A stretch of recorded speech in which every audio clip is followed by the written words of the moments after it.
bikes are very, very close together, you know, power-wise, they're all much of a muchness. And on a day like this, it's quite a struggle because the 250s take a long time to heat their tyres up because they don't have much weight and not much power. You can't spin the wheels to get it warm. Right, well, I think we'll finish the chat there for the moment, Barry, because they're on the grid for that 250cc race. As I say, it's always one of the hardest fought here at Donington. The men to watch are the Scottish pair, Neil Mackenzie and Donny McLeod, who are our best bets for the World Championship in that class. I think we can now go over to Chris Carter and Peter Clifford in the commentary box. So there we are on the grid, and Chas Mortimer, a man who knows all about racing in the rain and the dry. He's been a very experienced man on the Grand Prix scene, just looking after his Silverstone Armstrong man.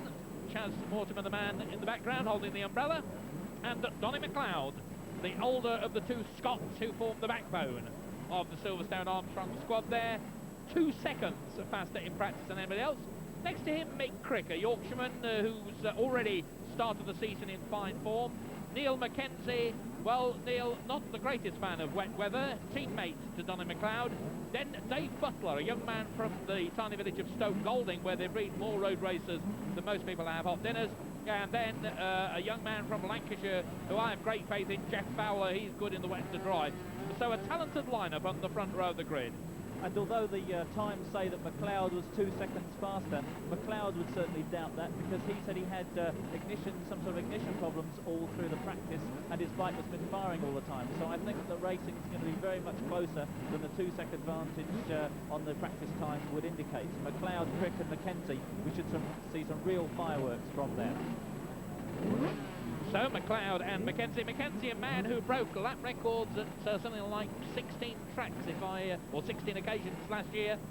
Very talented young man. On the second row of the grid, let's just see who we got there. 76 in the middle of your picture. That's young Carl Fogarty, a teenager from up in Lancashire. His father, George Fogarty, was a top road racer himself. 157, Ian Muir. Well, he's something like 8 seconds a lap slower than Donny McLeod was. 144, Jeff Fowler.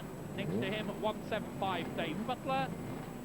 Neil Mackenzie, number 3, number 30, Mick Crick, and furthest away from us in pole position, Donny McLeod. So quite interesting, 1 or 2 people that you would have expected to be well up. On 24th position, well down the back row of the grid, Gary Nowell, and I'm surprised Gary's down there. And Kevin Maudsley, 21, we should be keeping our eyes and ears out for him. Kevin is the young man who's been drafted into the Silverstone Armstrong squad after a sensational club season. And also I see right down, just scraping into the race, number 97, Dave Emond from South Africa, who's found that the winter weather at Donington are far removed from South African sunshine. Yes, Dave Emond is one of the best young South African riders, but of course these conditions are completely foreign to him. They just don't race in this sort of temperature. I don't think they experience this sort of temperature in South Africa, which is his homeland, so he's really out of it as far as the conditions are concerned. Now there's Dave Butler. Dave really hit the headlines last year. He's only had about 1 year's racing experience, but he's already proved himself to be a very, very talented young rider.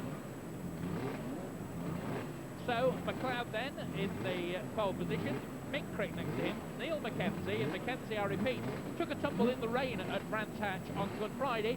Didn't hurt himself, but he obviously won't have done his confidence any good. Well, I think the last clearing the grid to start the warm-up lap.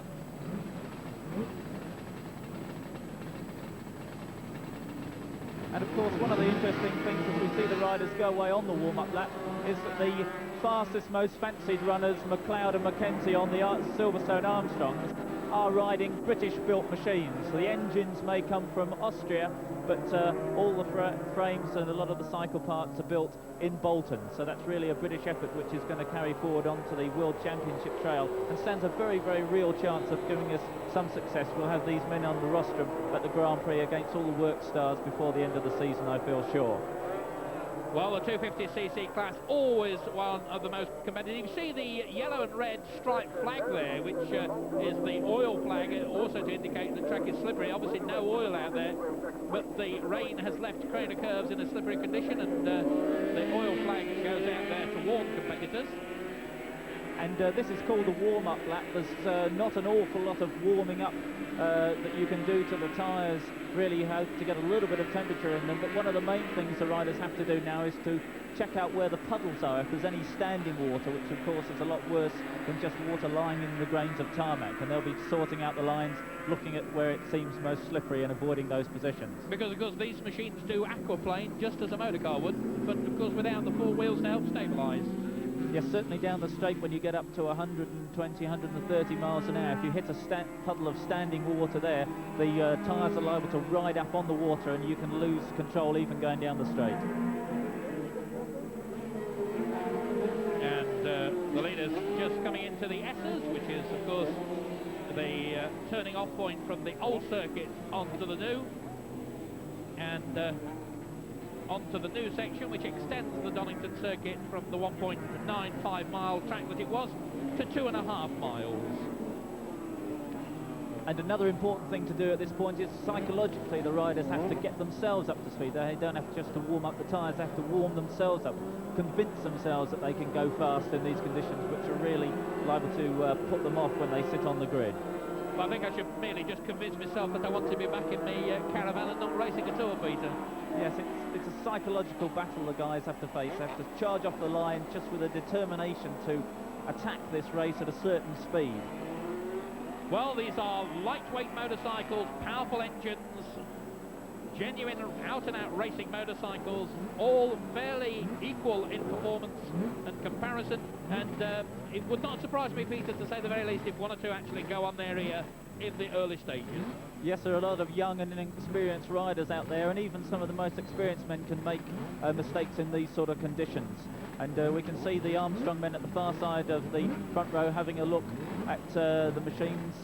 It's possible, and you can see a guy working on the bike in the foreground, that they are putting some tape over the radiator, because this will cause the engine to warm up a little bit more quickly. And it quite starts, they're pushing, and away they go.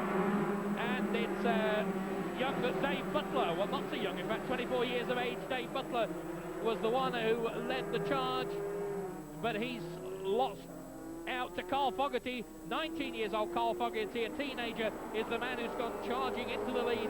It's very, very wet out there, and Carl Fogarty, the teenager, the son of George Fogarty, is the man who leads this 250cc race. And already Donny McLeod up into third place going into the first corner, and he's now moved into second, so McLeod already gaining very, very quickly on Fogarty, and he now takes the lead. McLeod into the lead. So Donny McLeod on the Silverstone Armstrong leads from Carl Fogarty. Wait to see whether we can pick up Neil Mackenzie. Looks as if he's in fourth position. Mackenzie in fourth spot now, so the two Silverstone Armstrong people. There's Donny McLeod in the lead, Carl Fogarty in second spot. That could be Jeff Fowler there in third position. And what McLeod will be now trying to do is paralyse the opposition. He wants to get clear of them. As we spoke before, it's possible if you're following a rider to pick up on his speed in difficult conditions, but if McLeod can get away, get clear of them, and not allow Fogarty to chase him. And that's Ian Muir, in fact, in third spot, 157. Number 2, we just spotted there in the picture, Gary Knoll, well down the field, but Gary, a very fine rider, riding Dr. Joe Ehrlich's EMC machine. So it's McLeod in the lead, Carl Fogarty in second place, Neil Mackenzie going through into third spot ahead of Ian Muir. And then that looked like Ian Newton, I just saw going through the head of that group. There's number 2, Gary Knoll, being forced very wide. And a lot of weird and wonderful lines through the S's, Peter. Yes, certainly the guys don't seem to have sorted out these conditions over the new circuit at all. People going all over the place. But we're back with the leader, Donny McLeod, and he has things well weighed up. This is the new section of tarmac, and he'll be braking hard on this section before he gets over the white line and back onto the old circuit. Coming around then to complete the first lap, Donny McLeod, the leader, in Carl Fogarty still holding off Mackenzie, and Mackenzie just slots himself into second place. So the Silverstone Armstrong team first and second. Then it's Carl Fogarty. And then in third or fourth position now, I think it's Mick Crick who's beginning to charge up through the field. It is indeed Mick Crick. In fifth position was Ian Muir, and in sixth spot is Dave Butler. There is Neil Mackenzie and Mick Crick, who had some fine performances at Cadwell Park in the rain. There is Mick Crick, sponsored by Marshall Whitlam.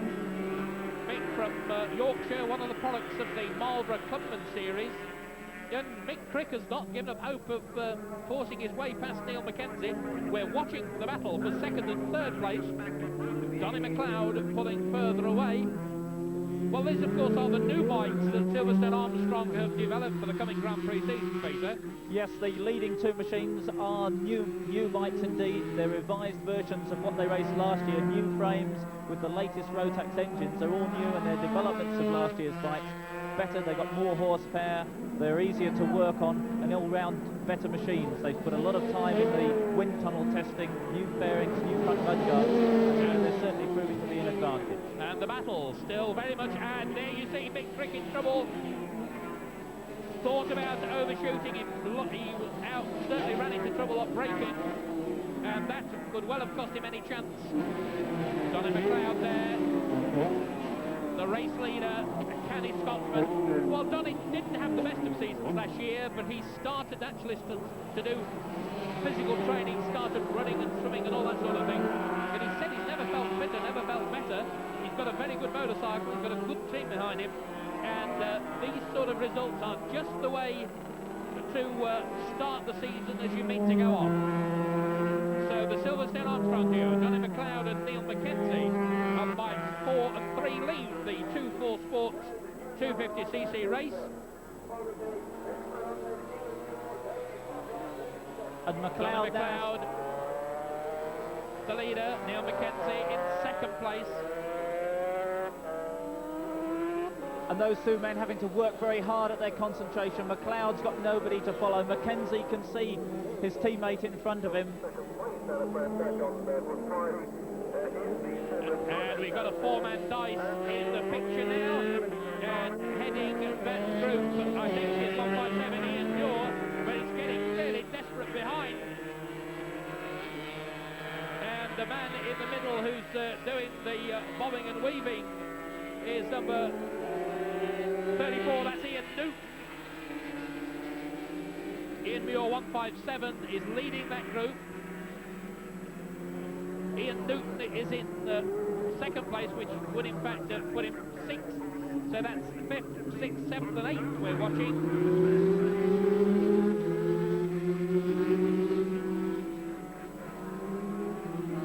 Keith Nichols at the tail of that group looking for a way round. He's the third man. He's number 5 there. That's Keith Nichols following number 175. They're both battling really hard, using a lot of different lines. And of course Keith Nichols we saw, and Keith Nichols makes the move going through on the inside to move into 7th place. And a real charge. Keith Nichols, of course, we saw yesterday in the new Honda V4 Formula, so Keith can obviously ride racing bikes, Peter. Yes, he can ride both sorts of machines, and he goes now to Arno, take 2 guys in one go. Really brave manoeuvre from Nichols, but he's shut out by number 34, didn't allow him. Ian Newton shut across his nose, but Nichols gets a better line out of the corner and accelerates up the straight. A really great manoeuvre, has taken 3 bikes within about a quarter of a mile. So Keith Nichols moves from the back of that group to the front to go into 5th position. And Ian Newton behind him by number 34. Ian Newton is a brave man as well, Peter. Yeah, they're both young, unexperienced but brave competitors. We're going to see some fireworks from both of them, because I don't think Newton's going to let Nichols get away from him. And Ian Newton rather, and Keith Nichols. And conditions fairly difficult. Somebody taken a fall there at Redgate. But no problems for this man. He is the race leader, Donny McLeod, on his 4th lap, the halfway stage. And it was Mick Crick, the man who fell, and Mick was in third place, so a shuffle round on the leaderboard. Mick Crick trying to make up, I suppose, for that mistake he made, and that allows Carl Fogarty, the teenager, to move back into third spot, a long, long way behind. And Mackenzie now getting closer and closer to Donny. Well, they, like we saw with Roger Manette and Roger Marshall, Peter, they ride for the same team, but no team orders. No team orders between these two, and you're watching two of the very, very best British riders, these two Scots, on the very, very best machinery. It's the latest high-tech stuff with the carbon fibre aerospace technology, and Mackenzie closing right up on McLeod now. As we've said before, psychologically has the advantage with the man in front, gets the better drive out of the corner and tucks in beside him, looking for the inside line, perhaps breaking into this hairpin. Looks up the inside, no. McLeod comes across, takes the line. McLeod and Mackenzie, the two Scotsmen. Oh, and certainly Mackenzie found that you could wind the power just a little too soon, a little too hard. The bike got very skittish there, but Mackenzie, hang on. Now Mackenzie realises that there's little chance of him being able to get past McLeod and actually clear off, so he may just parry and thrust a little bit, test McLeod out to see where he's fastest and where there might be a disadvantage, and then pass with only a couple of laps to go. McLeod from Mackenzie, and it has actually stopped raining at the moment, and that obviously will be good news, not just for these riders, but for the team members, with the final two team races to come later on this afternoon here at Donington. And the circuit, I hope, should start to dry out a little bit, Peter. Yes, let's hope so.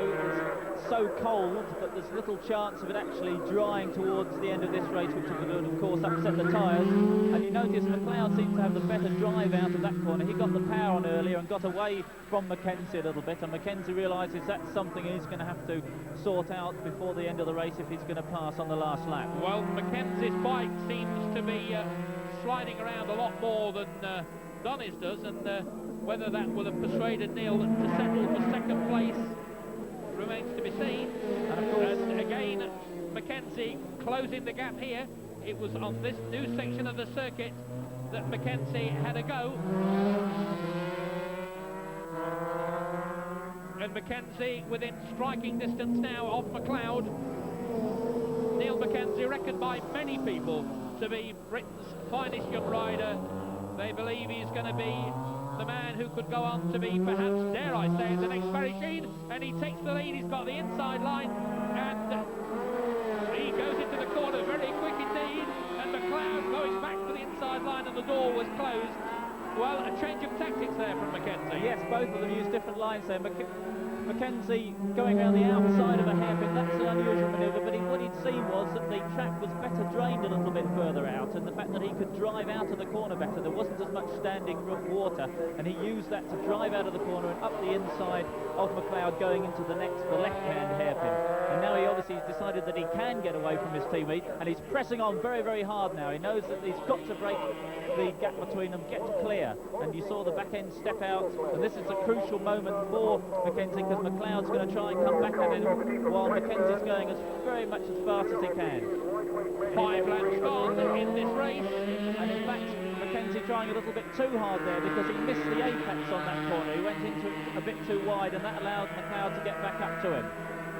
And McLeod has definitely not given up hope of getting the lead back. Of the two, I would have said that Donny is probably a better rider in the race than Mackenzie, but Mackenzie improves with every outing, and as I was saying, he is considered by many experts to be the man who is going to be Britain's finest young road racer over the course of the next 5 years or so. And again, Mackenzie was on a very wide line. I don't know on that occasion whether he missed the apex or decided that that was where the grip was. Interesting to postulate on what might have been thinking about. But McLeod certainly still right up with him. Mackenzie and McLeod and Carl Fogarty in third place. Still a good ride from the teenager. 25 seconds behind his duo.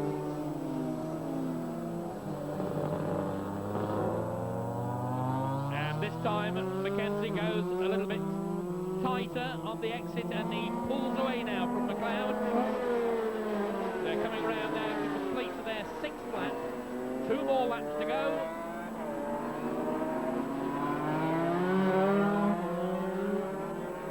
Mackenzie, McLeod.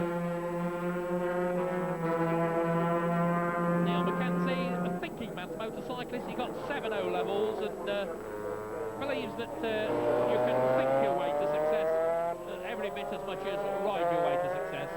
And he certainly thought his way to success this time. I suggested he wouldn't be able to get away from McLeod. Well, he obviously worked out that he could. He didn't want to leave it to the very chancy last lap effort and has decided to make his break, try very, very hard for 2 laps, and that's what he's doing. He seemed to open the lead on McLeod, but he's wide on the apex again. He was put offline by that tail ender. McLeod once more makes up 10 yards, and this race is by no means over. And here's that little dice that we watched before of 4-man scratch, and they're still absolutely side by side.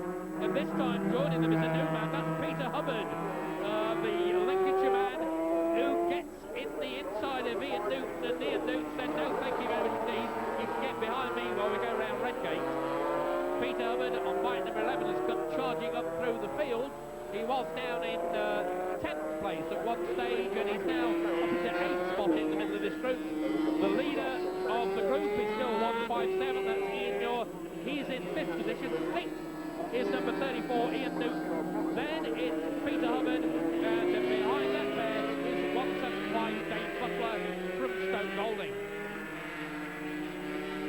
There is Newton and Hubbard. Peter Hubbard, a very talented 250 rider who's been plagued by injuries over the past 2 or 3 seasons.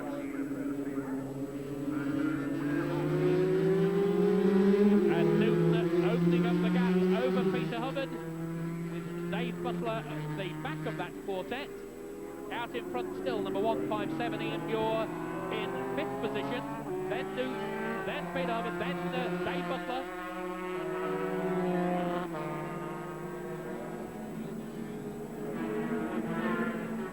The leaders go into Redgate for the final time. And can McLeod do anything about this? Oh, and Mackenzie very wide on the curb, and you could see the back end just slide away. Yes, this race isn't over. Mackenzie's having to try desperately hard to keep the advantage over McLeod, and if he makes the slightest slip again like he did just then, McLeod's going to be on him. There's only about 20 yards in it, and that really is just one mistake. Mackenzie, the race leader, and he's still having to work hard. You can see the back tyre just sliding away from him. He daren't ease the pace off though at all. And you can see his wide lines very often are to go on to the better tarmac, because the racing line has been worn smooth over the last few years, and he's using a wider line where there's more gritty grains, the sharper projections coming through the tarmac, which is cutting through the water. And there's another wide line from Mackenzie, finding some grip out on the other less used parts of the tarmac.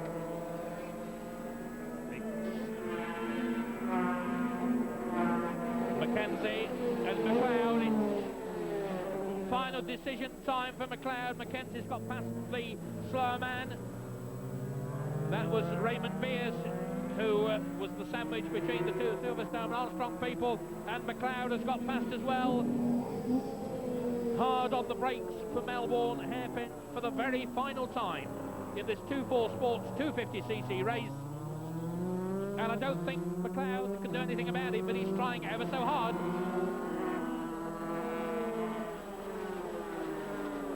Mackenzie onto the new circuit. The checkered flag is ready for him, and Neil Mackenzie has won yet another 250cc race. His teammate, Donny McLeod, takes 2nd place. Now that really is a fine performance from this duo. The World Championship start in May, of course, in Spain, and both men and the team as a whole believe that they can do very well. Neil Mackenzie, a happy young man, and he's every reason to be. We're waiting now for the 3rd place man to come through, and that still should be number 76, Carl Fogarty. So Mackenzie and McLeod and the 3rd and 4th man have still not come into view. It really is a remarkable situation.